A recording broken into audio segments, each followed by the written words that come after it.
I'm Kenny with the Duck Camp, I'm Scott with the Duck Camp. and we're going to be talking about calling ducks. That's easy, huh? So one of the things that we talk about around here at Duck Camp a lot is the different styles of calling ducks and kind of like how to read them, Mm-hmm. And for me personally, I'm super aggressive. Mm-hmm. And you? I wasn't aggressive until I started hunting with you. What made you change? Birds react better when you're more aggressive out here for some reason compared to different places. Yeah. Which is crazy because we got Bob, who is not aggressive, and he kills a lot of ducks too. Mm-hmm. But I think what a lot of rookie or newcomers to duck hunting, they don't realize that number one, you don't necessarily have to call it ducks a lot if you're on the X. I think one of the reasons why I call at them more aggressively because I like finishing them at 10 yards. Mm-hmm. If I just let them work, they probably land at 25 or 30. But what happened to you at the veterans hunt? We hunted dines, and I just noticed every time I would let the birds get over the trees because it's like the way dines is set up, it's kind of like a bowl. It's kind of like a U with trees. Yep. So we're hunting towards the backside, and I noticed every time when the ducks would fly over, they'd fly over the trees. Then I'd hit them hard, and then they'd come back over the trees and finish straight down. They wouldn't hesitate at all. Right, yeah. And I think that's what a lot of people miss. They don't really pay attention to what they're doing. Mm-hmm. And it can change from day to day. It changes every day. Every day. And, some days you got to be loud. Some days you got to be quiet. Sometimes they want to feed or chuckle. Mm-hmm. They like certain noises on certain days, yeah. Certain conditions. Yeah. And I think that's what a lot of people, especially newcomers, they try to learn how to make a duck quack. Mm-hmm. Or a call quack, but like a lot of times when I'm getting loud, I don't even sound like a duck. I sound like a horn or something. I don't know what the hell I sound like, but it works. Mm-hmm. But when people hear me do it, they don't realize that I'm normally doing that when the wind's blowing 20 miles an hour. You have to scream at them or they're not going to hear you. Right. And there was a couple of times this year when you and I were hunting together that I'd go out in the decoys or something and get 30, 40 yards from you, and I couldn't hear you. Yeah, same with you. I would be you'd be directly in front of me, and I'd be filming, and I couldn't hear you barely. Yeah, and I'm loud. Yeah. And so, but on the flip side of that, I think if you're not good at it, you probably shouldn't call. Yeah, I agree. Especially if you're going on a guided hunt. Yeah. We've had a few of those too. That's another podcast where we talk about how not to get invited back. That's a good topic. But I don't want to make fun of people that we know. Mm-hmm. But one of our guides were out with one of our clients who was calling ducks, and he told the client, like, dude, you should really record yourself. And at least that was in a nice way. The nicest way you could put it. That says, hey, dude, you suck. But I don't know. It's the art of calling ducks is so much different than just knowing how to blow a duck call. Yeah. There's a lot of people that can make it sound like a quack. Mm-hmm. Like I personally don't use a feeder chuckle a lot because as much time as I spend out in the field, I hunted 87 days last season. Mm-hmm. And I never heard a duck on the water or on the ground feeder chuckle. The only time I hear them. Only hear them when they're up in the air. When they're in the air, yeah. So I don't even know why they call it a feeder chuckle because I think they're using it. I don't know what they're using it for, but and I called more this year probably than normal because we had so many pintails that we were hunting and we killed all our pintails so early. I was blowing the duck call so much to just try to separate the mallards from the pintails, which was impossible. It was hard.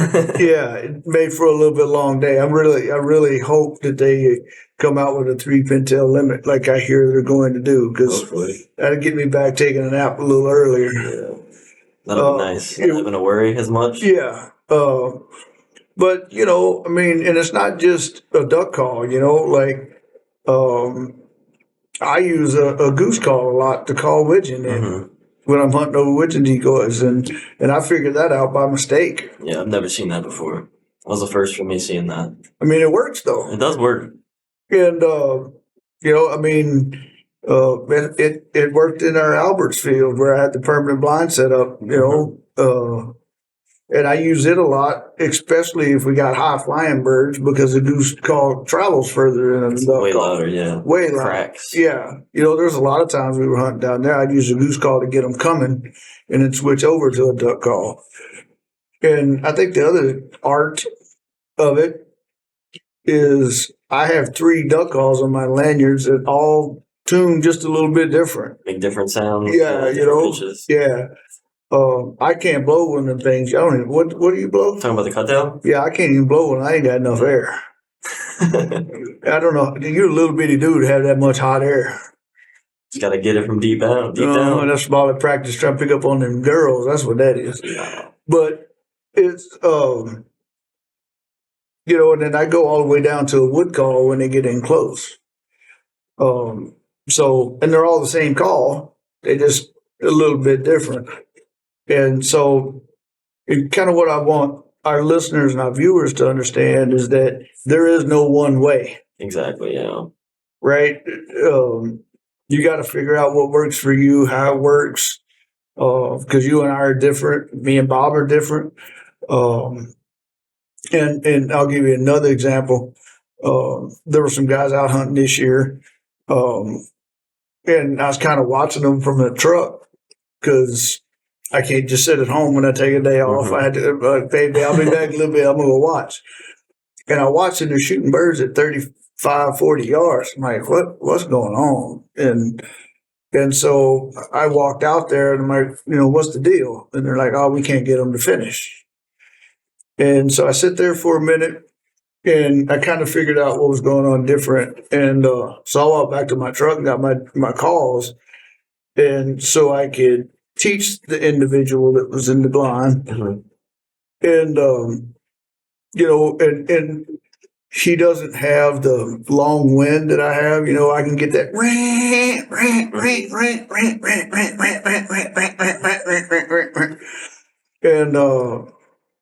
And he couldn't pull that off, right? He just didn't, he doesn't practice enough. He doesn't have enough air.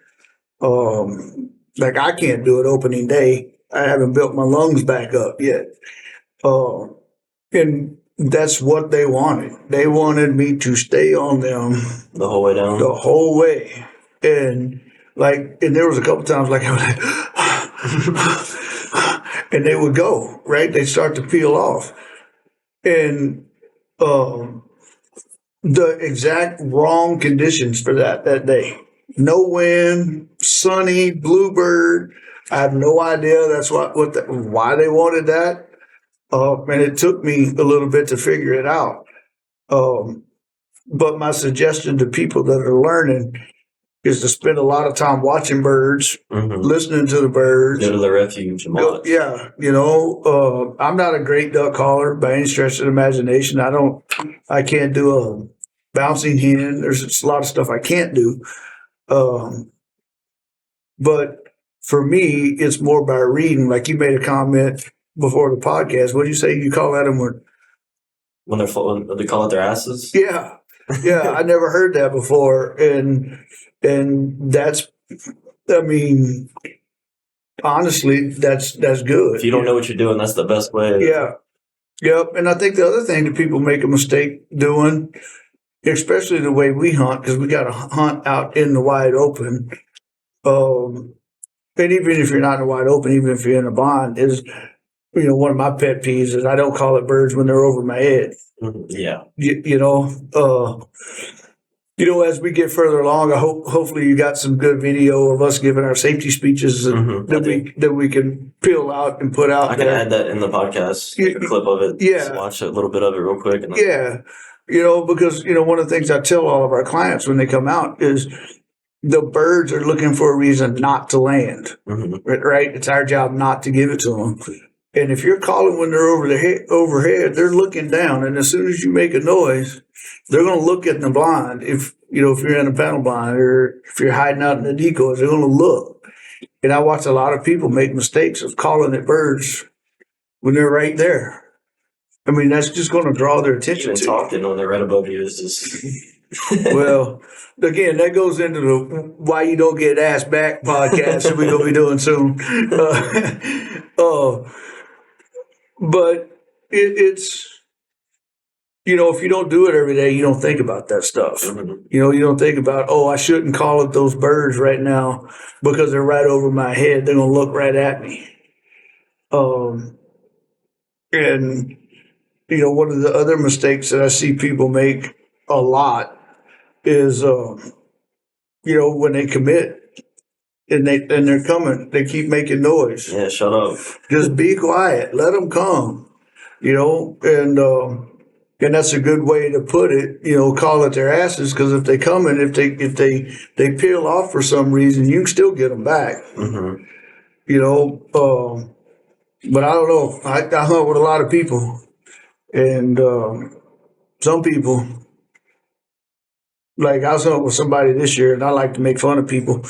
And he blew his duck call, and a duck was coming, and he's like, "See, the duck's coming." I'm like, "Dude, this duck ain't coming. You just scared all the freaking look. All the seagulls got up from the next field and went back to the bay. That's how bad you are."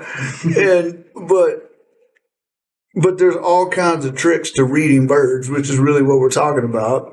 And I was talking to somebody at lunch today about this.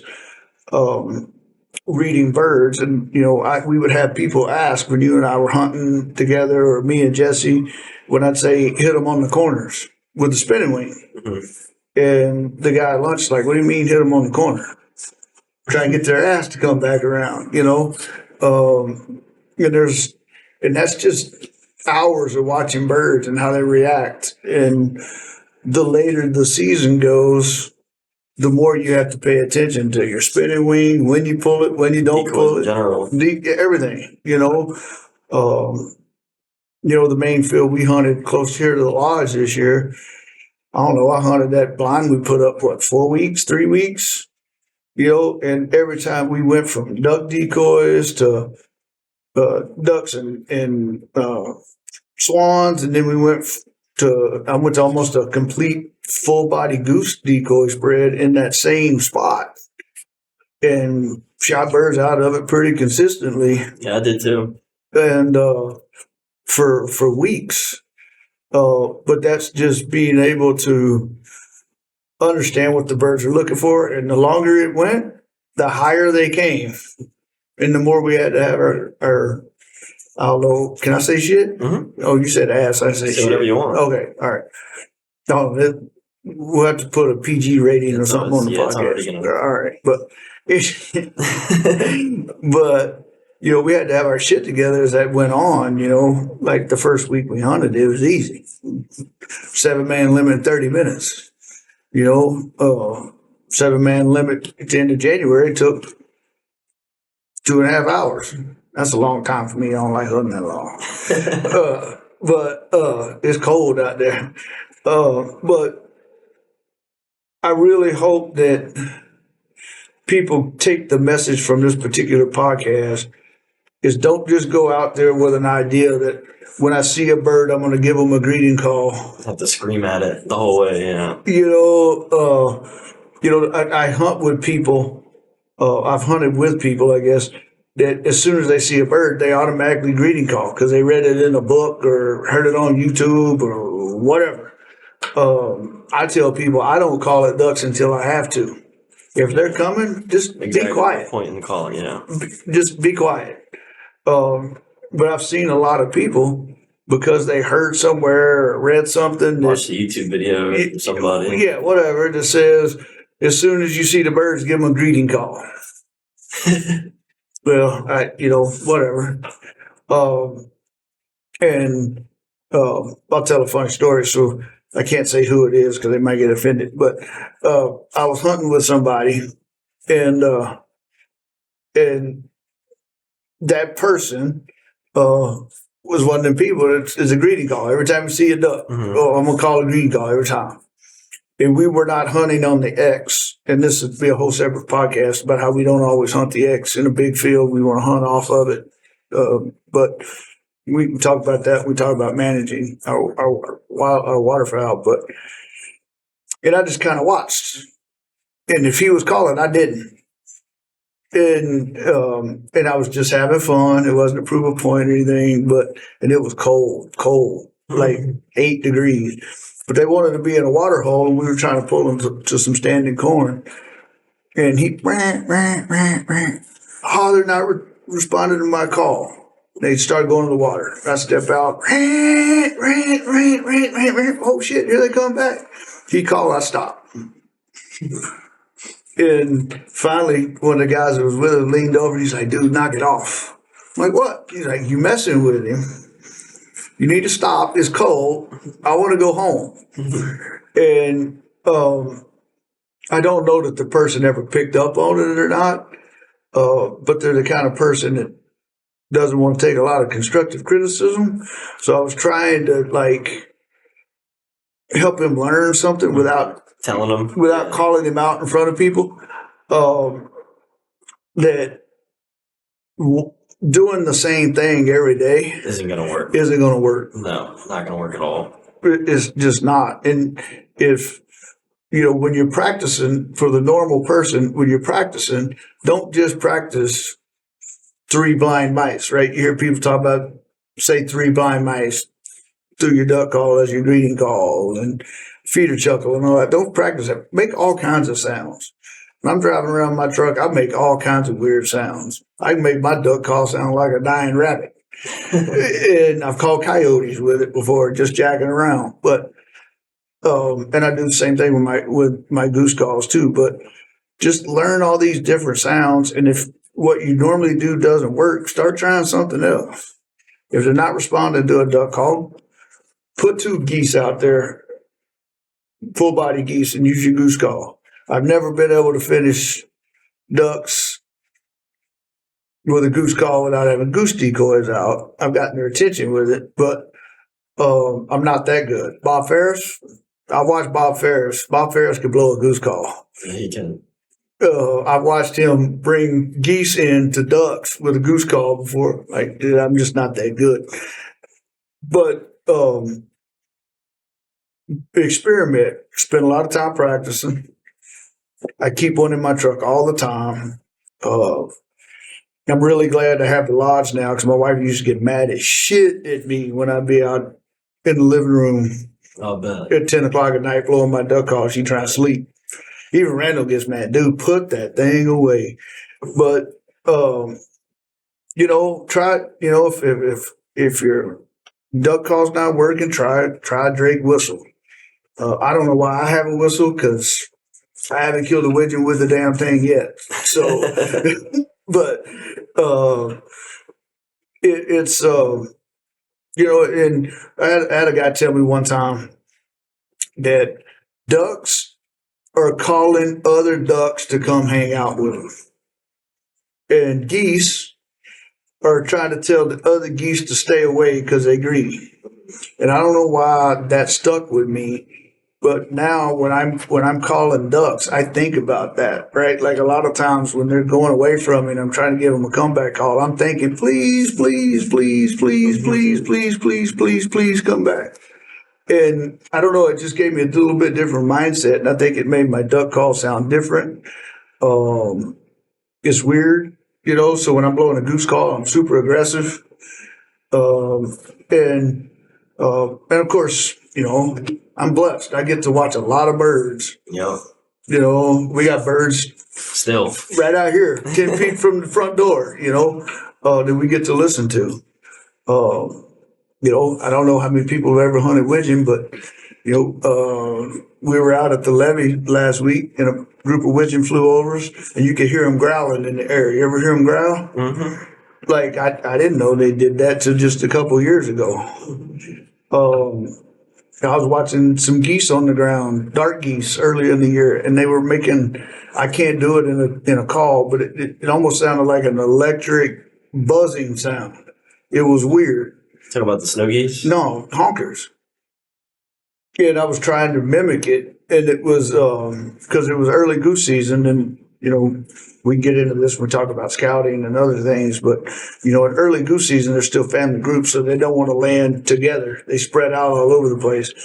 And but I was laying, and we had a group land on the other end of the field for us from us where we could hear them, Mm-hmm. and they were making this weird buzzing noise.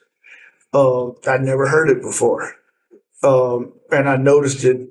I noticed it all the time now after I heard it. You probably hear it all the time. Yeah, and so I don't know, man. It's the art of duck calling.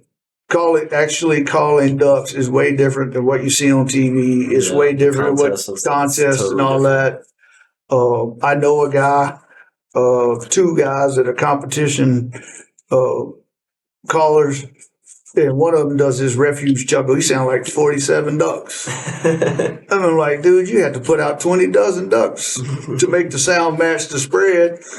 And I think that's the other thing is learning how to set your spread up and make your calling match your spread. And that's a whole different thing, talking about scouting. But it's pretty wild when you start spending a lot of time watching these birds. Because really, I don't know about you, but when I'm watching birds, especially feeding on the ground, which we hunt a lot of ground, I don't hear the birds very much when they're on the ground feeding. No, it's very rare. You'll hear them making like noises or anything. Yeah. So it's weird. I know You'll hear them in the morning, like early in the morning. Yeah. But I hear them a lot more when they're sitting on the water than I do when they're feeding in our fields. I mean, we hunt a lot of dry field stuff. So I don't know, man. It's a weird deal. It's like, as we start making our decoys, I want more uprights in my honker spread. I noticed, I was talking to somebody about this the other day, that I noticed that honkers, when I'm scouting birds, a lot of times the birds on the ground will tell me that there's birds in the air before I see them in the air because they all look up. Yeah. And I'm like, well, wait a minute. Why do we got so many feeder decoys in our decoy spread? If every time a new group's coming in, I'm trying to get birds out of the air, so it makes sense that I want my decoys to look like the birds do when birds are coming. And, so like with the snow goose decoys that we're making, we're probably going to run 75% uprights and 25% feeders because they all look up. Ducks do the same thing. Those silhouettes that you're making with your company, I really like the tall neck. Yeah, the upright one. The tall neck uprights, because that's what they look like when there's birds coming. They look up and they all do it. Yeah, yeah. And so there's just a lot to the actual art of calling birds to land where you want them to land. And I'll tell you this: if you can get good at it, it sure makes life easier, because it's a lot easier to shoot them at 10 yards than it is to shoot them at 30. Yeah, 50. I mean, we got a client that hunts here all the time, and he horrible at taking 40-yard shots. And I went with him to try to help him one day, and he's shooting birds at 40 yards. And I'm like, dude, is it just because you're not confident in your calling ability to finish them and let them circle? And the answer was yes. And I'm like, we only hunt 4 months out of the year. When do you pick your call up? Opening day? Because if the answer's opening day, you already lost. Yeah, I'm blowing mine every day. Every day. Every day. And if you find a girl, you can practice it more. But, oh, wait, I'm not supposed to say that on YouTube, man. I don't know. I told Randall he learned how to feeder chuckle. Every girl in school loved him. But, yeah, so guys, as you guys start to hear more about the duck camp, we'll be doing more of this. We're going to try to make this podcast as educational as possible. We're going to talk real. We're going to talk about what we do that makes us successful, things that make us fail. we're talking about duck calls today. Hopefully, our next episode will be about scouting and maybe decoy placement. Yeah, I'm having fun with this. So, Yeah, me too. All right. all right.